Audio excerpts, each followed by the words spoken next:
I need scissors. OMG, teddy bears, they're so cute.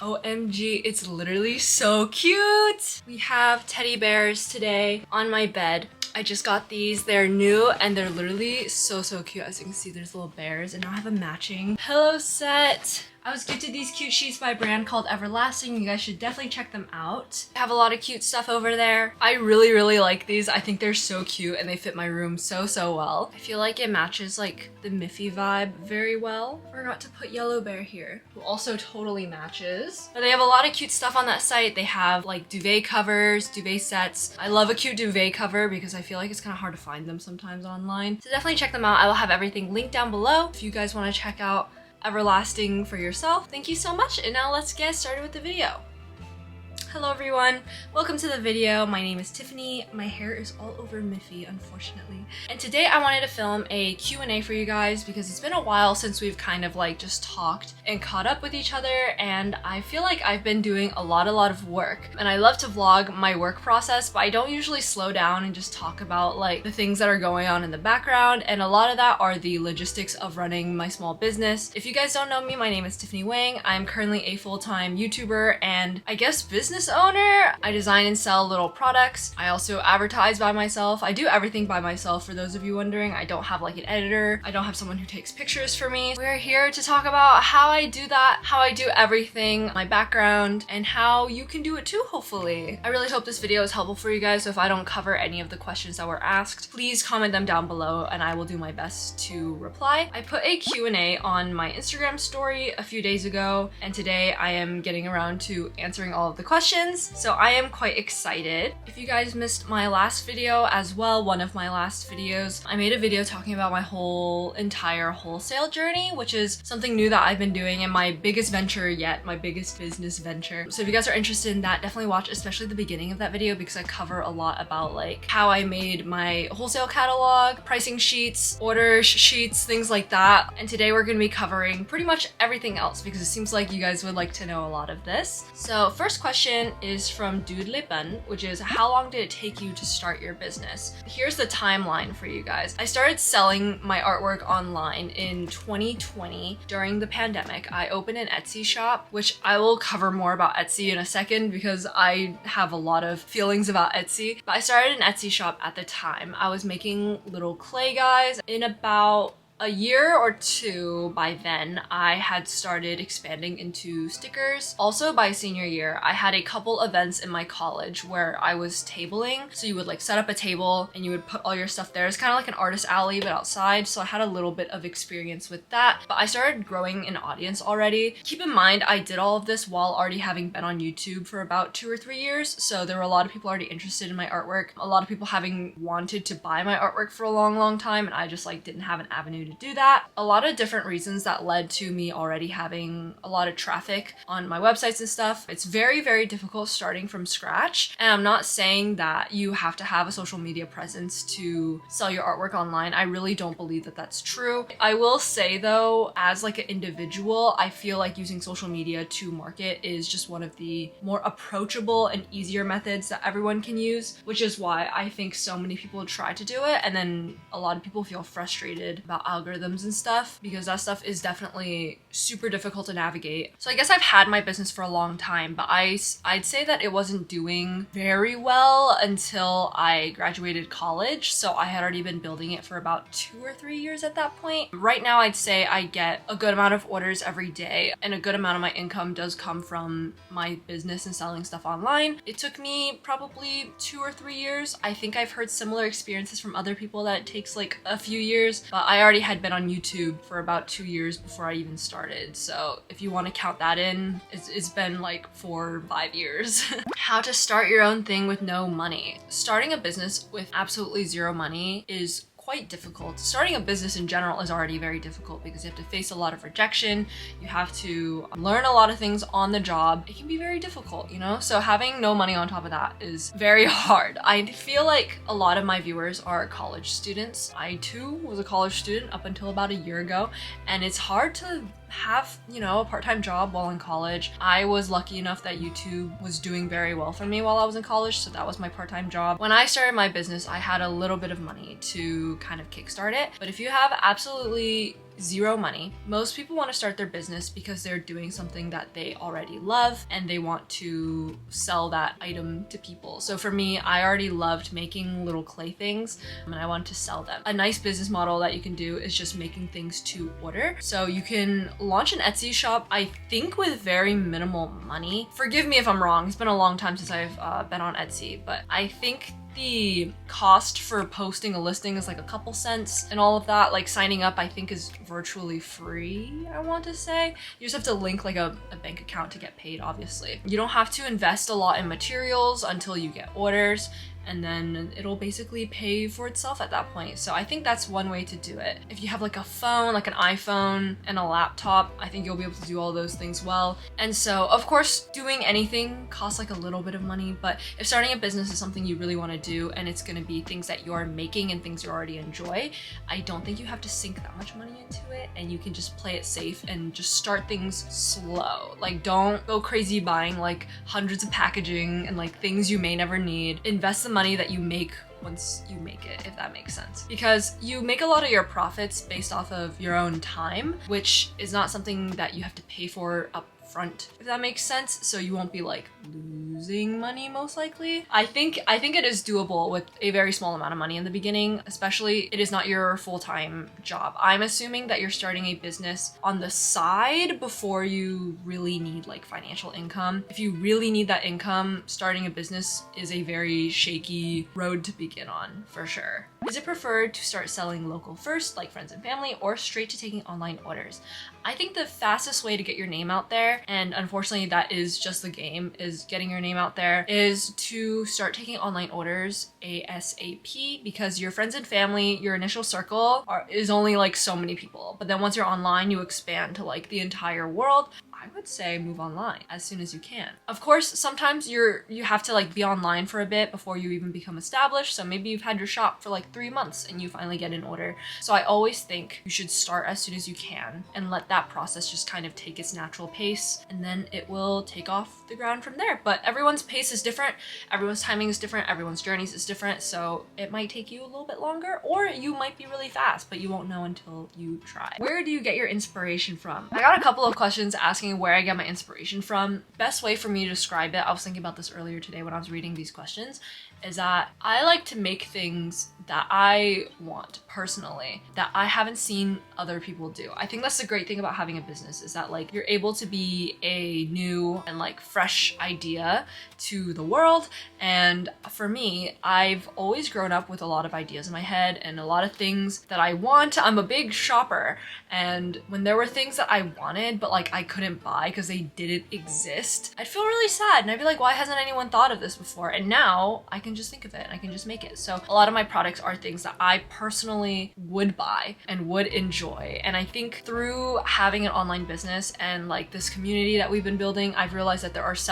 many people who are very similar to me. I used to think that I was the only person who enjoyed cute things. In the area I grew up in, it's not very diverse here. I was like one of the only Asian kids in my school when I was especially in elementary school. No one knew what like Sanrio was. I had like a Hello Kitty backpack. No one knew what that was. There was a Sanrio store near my house that I frequented, but all of the cute Sanrio Morning Glory stores in my area have closed down because of lack of business. So like growing up, I felt like no one liked the same cute things that I did. And now with being on the internet, I've learned that that is so not the case. And I'm so thankful to have met all of you who share like the same interests with me. And that includes my art. And so someone else asked me, how did you know what kind of artsy stuff you could sell and people would buy it? My personal judgment is that I just made things that I would want. There have been times where I've been insecure about like creating a product and then I post it and it seems like a lot of people enjoy it. Like recently, my fluffy flowers, I was not sure how that would do. And I felt really nervous about it because like I hadn't made any crochet items and I felt like people would be like, why why are you crocheting? We want clay things, we want stickers, we want things like that. They sold out within a few days. I just have been following my own heart. What was an unexpected difficulty you faced in owning a small business? I think for starting a small business, like solo, there are so many things you have to do. Let's say you have like an office job or something. Your job might just to be doing one task. So you're just part of one thing. But when you own a business, you're not just in charge of making the items and shipping them. You're in charge of like advertising, taking photos, graphic design suddenly has to be your passion, set design sometimes. I don't have to be a YouTuber. I genuinely enjoy being a YouTuber, I'd like to preface. But like some people have to put themselves on the internet or feel like they have to. And honestly, that might be the fastest way for them to grow. So I'm gonna say have to. You know, I did say that I don't think you need to be on social media, and I don't. But for some people that really need their business to grow, that might be one of their only choices to advertise. So now you have to be an advertising like social media person, and you have to be on Instagram. You know, some people don't want to be on Instagram. Some people don't want to be on YouTube, but they may feel like they have to because they need that reach. You have to be a photographer, a product photographer. I used to suck at that. I will not say that I'm great at it now. I will just say that I try much harder than I used to. You have to do so many different things. And I think that's one of the biggest complaints that I hear about is that like it's not recognized or that they didn't want to do all these things. And I think that's valid. I think a lot of people don't want to be on social media and don't want to be like an online personality, and you shouldn't have to be, but unfortunately that's something you have to do sometimes. One of my hardest things is figuring out postage. I suck at the American United States postal system. I don't get it. My dad helps me out with a lot of it. Things like that. Like there's a lot of like extra things that you'll suddenly find yourself needing to do, and you might not know how to do all those things. Do you ever get burnt out and don't feel like restocking or packing orders? Yes. I think the nice thing though about that, you could see it as like a negative of like, oh, I'm so tired, I have to do all these things. But I see the positive as in like, I've created a job for myself. I am my own boss. If I don't want to pack orders today, I'm not going to. I'll probably have to tomorrow or the next day after that. I can only do that for like so long, you know? My shipping rates on my site is typically about like 1 to 2 weeks per order. So it does take me a bit of time because I am hand packing them myself. And so if I don't want to pack, or like if some of my friends make plans with me tomorrow, I don't necessarily have to. Or I can come home, I can do it later at night. I can do it after 9 p.m. I can do it before, I can do it whenever I want. So yes, I feel burnt out sometimes, but I feel like it's so flexible that it hasn't bothered me personally. Only when I get way too many orders for handmade items, which is always my fault. And I never learn from my mistakes that like, I shouldn't list so many things. I feel like I can't make all of them, and that's my bad. So how do you advertise your products? Only through social media? Love your work. Oh, thank you, Strawberry. I personally do most of my advertising on Instagram. You guys should follow me on Instagram if you aren't already. I post a lot of cute photos, and I recently started doing reels on Instagram, which I talked about a lot. I joined their bonus program right when they decided to end it, so that kind of sucked. I kind of liked it. It wasn't bad. I will say that ever since posting reels, my engagement has gone way up higher. I'm not normally like an algorithm follower. I kind of just like post things when I want to, although I'm sure that is having its effect on my stuff. I just choose to take the L and move on with my life. I can't be on like social media every second of every day. I just start posting a reel or two every single day, and I've gained like close to 1,000 followers on Instagram, I think. So that worked for me. And my other biggest form of advertisement is YouTube. I vlog a lot of my content and I vlog a lot of my artistic process, and it's not necessarily because I want to advertise, but I mean it functions as advertising because, you know, people who enjoy my lifestyle can see my lifestyle, and people who enjoy my products can see my products. Sometimes there's an overlap and sometimes in the Venn diagram, and sometimes people will buy my work because they saw it on YouTube. I also have my biggest following on YouTube. Currently at the time I'm filming this, I have 100K on YouTube, whereas on Instagram I have close to 20K. But because I'm already a vlogger and I love being a vlogger, I do a lot of my advertising through social media. I think for the social media generation, most people do their advertisement through like Instagram and stuff. I do have a TikTok. It does not do well. No one wants to see my TikToks, and that's okay. It's not really the platform for me anyway. Post into the oblivion and see if anyone's gonna watch it. What motivates you the most to keep your business up besides money? I think that if I weren't doing my business, I'd still be doing my business. You know what I mean? Like, I would still be creating every single thing that I've created. Having a business is such an opportunity for me to be able to make all the things I want to make. For phone grips and stickers especially, if I have a sticker idea, I have to order like 30 of them unless I make them on a Cricut, which I don't own. The manufacturers that I use, that I don't widely advertise, but I don't make it a point to hide it. So if you watch my past videos and you see my unboxings, you can catch what manufacturer I use. I got a couple questions asking about that, and that's all I'm gonna say about that. Minimum quantity orders are a thing. When you order from manufacturers, you have to order like a certain amount. And so if I wanted to make a sticker and I wasn't doing my business, I'd just have 30 of them. And like, what am I gonna do with them, you know? How do you know how much stock to order? I don't. I spoke about this in my last unboxing video that I always order way too much stuff. But the great thing about having your own business is that you get to decide when you start and stop selling things. So it's not perishable. So I could keep them for 3 years and just slowly make a profit that way. Of course, like, I lost the initial investment, but like, it'll come around eventually, right? I tend to go more on the side of too much over not enough. Waiting for shipping, waiting for production, waiting for all the proofs that you have to go through. It's not worth it for me to have to do that over and over and over again. I'd really prefer to get a product right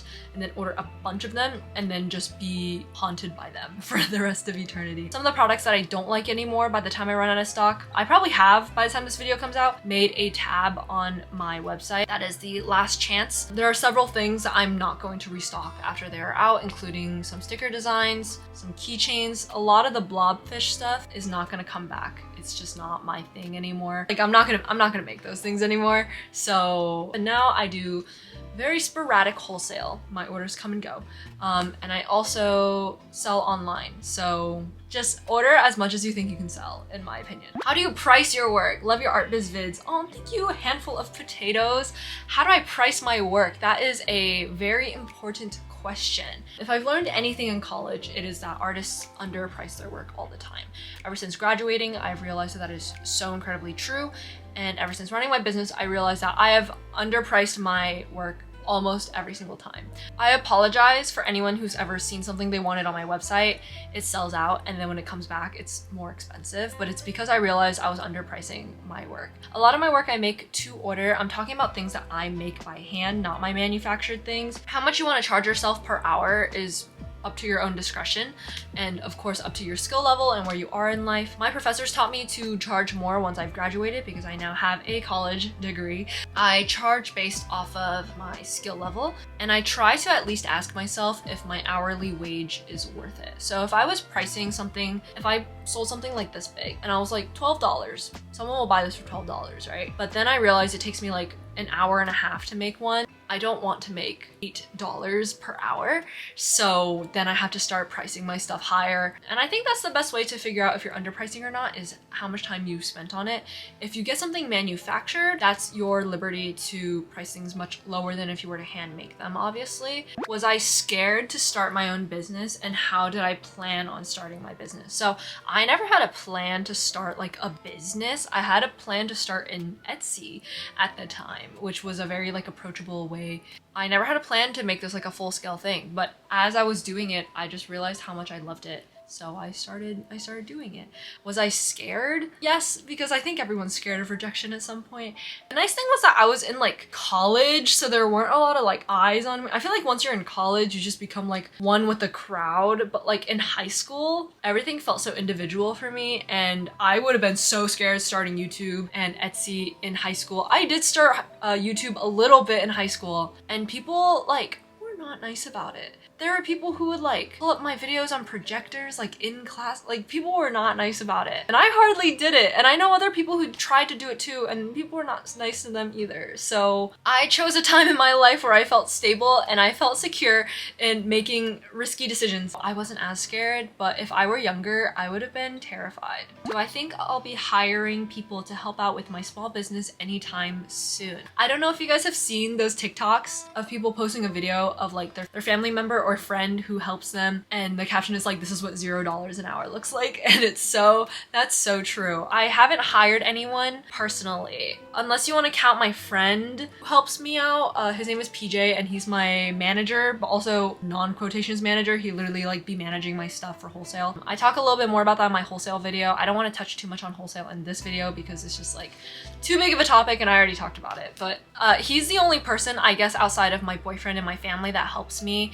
And I actually am very bad at accepting help from other people. So overall, my parents help me every once in a while. I try not to burden people because it is something that I chose to do. But when I do need help, which it's already really hard for me to admit that I needed help, so I think they know that. So they're very gracious with helping me. Or if my boyfriend is in town, he will help me as well. But the biggest help I've ever asked for is moving things. When I table, I ask my friends to come move things for me because I'm not very strong. And so moving tables, moving chairs, I ask for help with. But like shipping, packaging, all that stuff, I try very hard to do it on my own. I wouldn't call my friend who helps me out as someone I've hired, but if he wants to classify it as that, he can.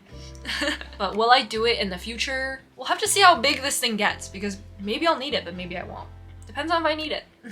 What would your backup plan have been if the business didn't work out? That is very scary for me to think about. I basically graduated college and then became a full-time YouTuber immediately. I didn't really do much job hunting, and I think a lot of my peers were in the same boat as me, where like we didn't really know what jobs were even out there because we were too busy with school the whole time. A lot of us just wanted to graduate and figure it out after. I decided to just keep doing what works for me. It's still working, so I will do it until it no longer works. But if it didn't work, I would have applied to jobs. I don't know what position I would have gotten. I would have probably taken whatever position I could get, honestly. I'd probably been like, illustrating for a company really doesn't interest me, honestly, unless it's like a company I really love. But you know, that's best case scenario. Like realistically, a random illustration job I would have gotten, I don't know if I would have loved it. I would be having a little bit of a hard time if I didn't do it. But my backup plan would have been to do my best to look for good jobs that may or may not be art related, honestly. And I have like a minor in science, so I could have done something with that. But it would have been a lot of questions if I didn't have this work. It's equally as many questions when it did work. So overall, the past year has been a very big discovery phase in my life, trying to figure out all these things, you know. How do we keep shipping costs super low? That is a great question, and I would like to talk about something I alluded to earlier in the video, which is Etsy and how they steal your money. I don't think I'll get in trouble for saying this. I'm always worried that I'm gonna say something online and I'm gonna get in trouble, and I don't know why or what makes me think I'm famous enough that that's gonna happen. But that's something I'm always nervous about, so I always like am so scared to say anything bad. But I've already said this like 20 times, so I'm gonna say it again. In terms of your original question about shipping costs, there's companies out there that lower shipping costs. Seems okay. I really don't know too much about it though, so I don't have too much to say. So check that out at your own discretion. But over the pandemic and the past few years, they marked it up to 10. And when it was 10%, that's when I was like, okay, enough. Like I'm moving off of Etsy. I want to preface by saying that Etsy is a great platform for if you are completely new, if you're completely a beginner, if you have no audience, no community whatsoever, starting from scratch. I would even recommend you start on Etsy because they teach you so much about business. Everything is like template formatted on Etsy, so you just like post a photo, post your dimensions, post your price, send, pay like 10 cents per listing or something like that, which is a little bit strange. And then it's up there and people can search your work, people can Google stuff, and people can search on Etsy for like hamster sticker.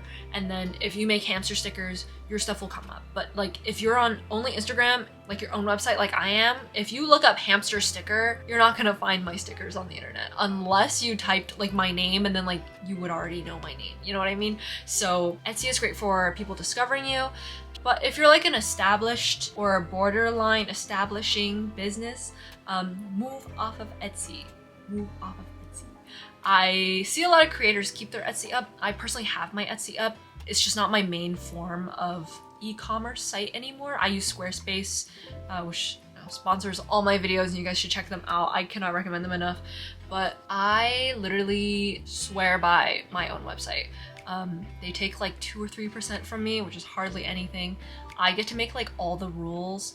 So for Etsy, it can be difficult. It can be hard. And so if you are not on Etsy anymore, you can't have those problems. Etsy's a great place to start, but not a great place to stay. And I don't know if everyone knows that because, you know, if you haven't been told otherwise, maybe you don't, but I would just keep that in mind. And the last question is, any motivational small talk to spare? My motivational small talk. Are you guys ready to come to my TED Talk? I guess this whole thing has been my TED Talk.